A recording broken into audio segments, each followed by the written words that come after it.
मंगलम भगवान विष्णु मंगलम गरुड़ध्वज मंगलम पुंडरीकाक्ष मंगलाय तनो हरि। ओम नमो भगवते वासुदेवाय नमः। ओम नमो भगवते वासुदेवाय नमः। देवियों एवं सज्जनों, गोस्वामी तुलसीदास जी महाराज द्वारा रचित श्री रामचरितमानस के कतिपय व्यवहारिक प्रसंगों पर अपना मंतव्य प्रस्तुत करने हेतु आपके समक्ष समुपस्थित। श्री रामचरितमानस के उत्तर कांड में अनेकों नीति परक तथ्यों का समावेश गोस्वामी जी द्वारा किया गया है। पूर्व के अध्यायों में मर्यादा पुरुषोत्तम प्रभु श्री राम के अवतार ग्रहण करने से लेकर उनके द्वारा इस पृथ्वी पर की गई लीलाओं का विवेचन प्रस्तुत किया गया है, किंतु उत्तर कांड में मानस प्रणेता गोस्वामी जी ने वेदों, पुराणों, स्मृति ग्रंथों एवं उपनिषदों के साथ साथ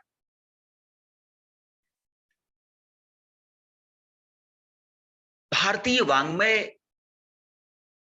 में धर्म के उन सभी तत्वों का समावेश किया है जो भारतीय संस्कृति को, भारतीय समाज को और सनातन धर्म को एक नई दिशा देते हैं। गोस्वामी जी ने कलयुग के मानव व समाज पर पड़ने वाले प्रभावों का भी उल्लेख किया है। वह सच्चे अर्थों में उच्च कोटि के भविष्य दृष्टा है। जनमानस के स्वभाव, उसके कृत्य एवं नैतिकता की अवनति का आभास उन्हें वर्षों पूर्व हो चुका था। गोस्वामी जी महाराज कहते हैं, बहुदाम संवार ही धाम जति विषया हरि लीनी न रही बिरती तपसी धनवंत दरिद्र गृही कलि कौतुक तात न जात कही। गोस्वामी जी ने कलियुग में उत्पन्न होने वाले सामाजिक विकारों का बृहद विवेचन किया है। समस्त युगों में कलियुग ही एक ऐसा युग है जिसमें प्राणी मात्र में अनेकों विकार, दुर्व्यसन एवं पतन चरम पर होते हैं। कलियुग में तमोगुण की प्रधानता हो जाती है। सतयुग एवं त्रेता का गुणधर्म सतगुण है, सतोगुण है। द्वापर का रजोगुण है एवं कलियुग का गुणधर्म तमोगुण है। इस युग में सत प्रवृत्तियों का प्रायः विलोपन हो जाता है। अत्याचार, अनाचार, छल, कपट, झूठ, ईर्ष्या, द्वेष, पाखंड इत्यादि का वर्चस्व कायम हो जाता है। कलयुग में संत व सन्यास दिखावे मात्र के लिए होते हैं। तथाकथित साधु संत गेरुआ वस्त्र धारण कर, बड़ी बड़ी दाढ़ी व रुद्राक्ष की माला के साथ दंड कमंडल लेकर अनेकों उपाधियां स्वयं ही धारण कर लेते हैं। धर्म की आड़ लेकर वह रात दिन दुष्कर्म में लीन रहते हैं। वास्तविक अर्थों में यदि देखा जाए तो सन्यास केवल बाह्य आवरण नहीं है।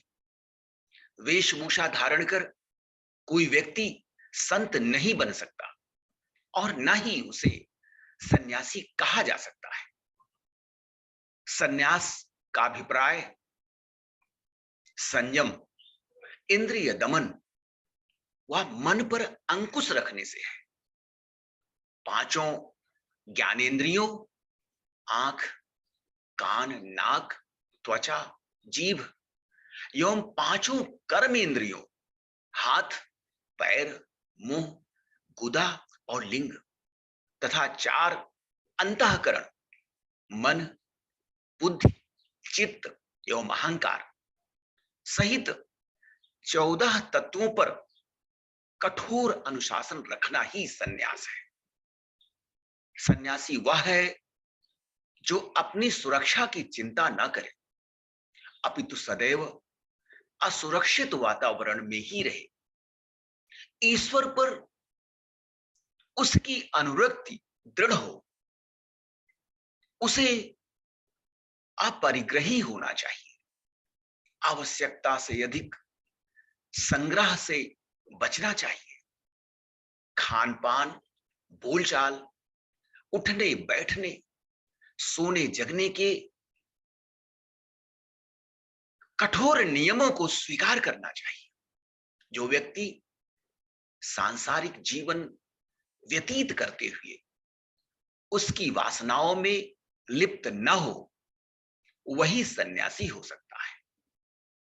मोक्ष प्राप्ति के लक्ष्य को साध कर जीवन व्यतीत करने वाला व्यक्ति ही सन्यासी होता है।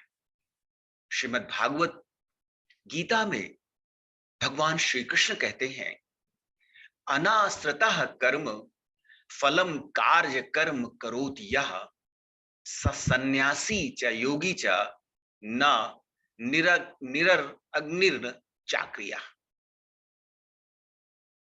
कर्म फल का आश्रय न लेकर जो कर्तव्य कर्म करता है वही सन्यासी तथा योगी होता है।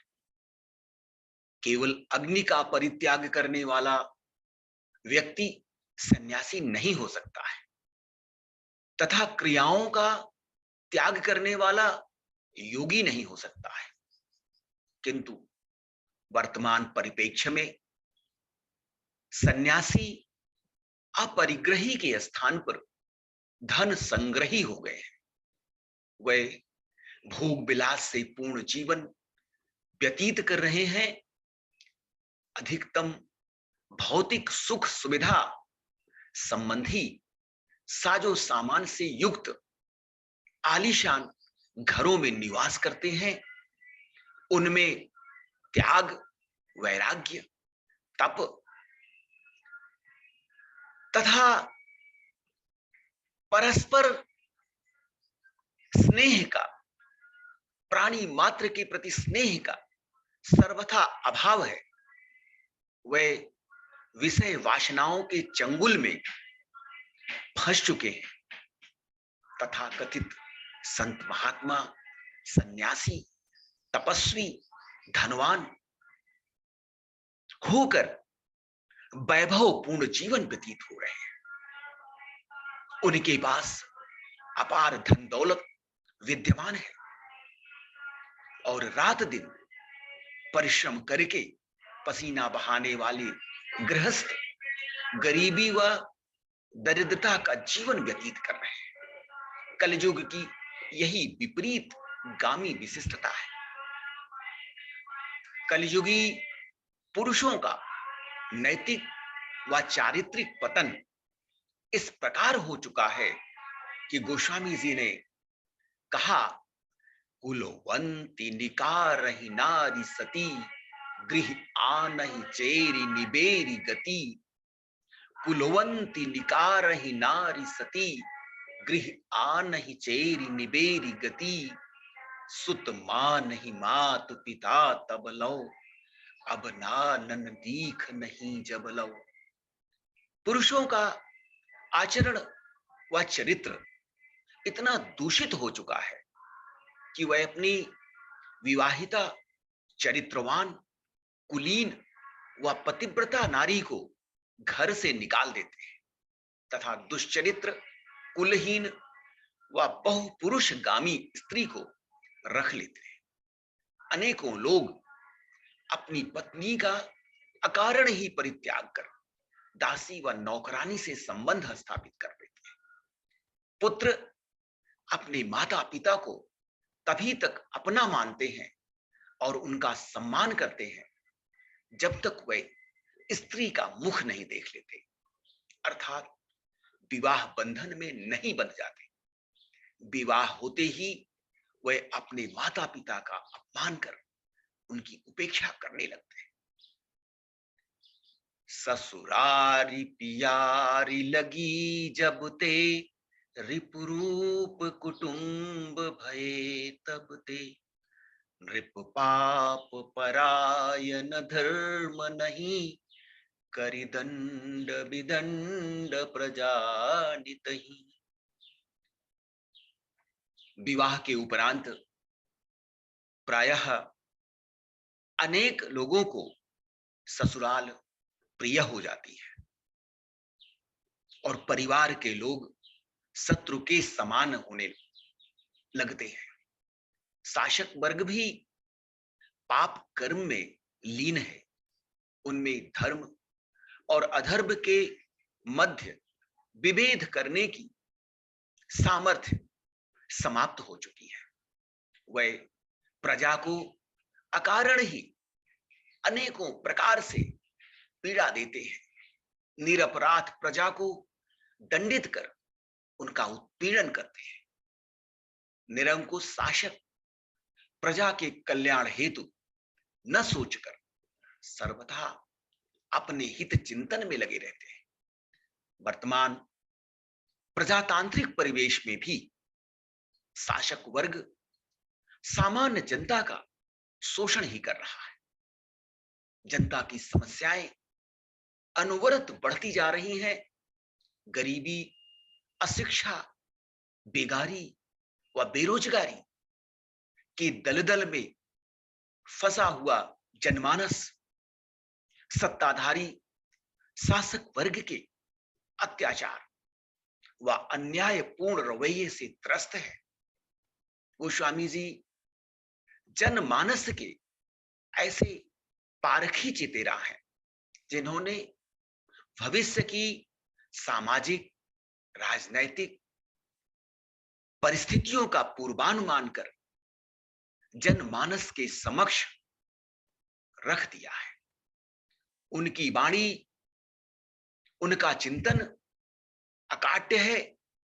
उस पर किसी भी प्रकार से टीका टिप्पणी नहीं की जा सकती है। गोस्वामी जी महाराज न केवल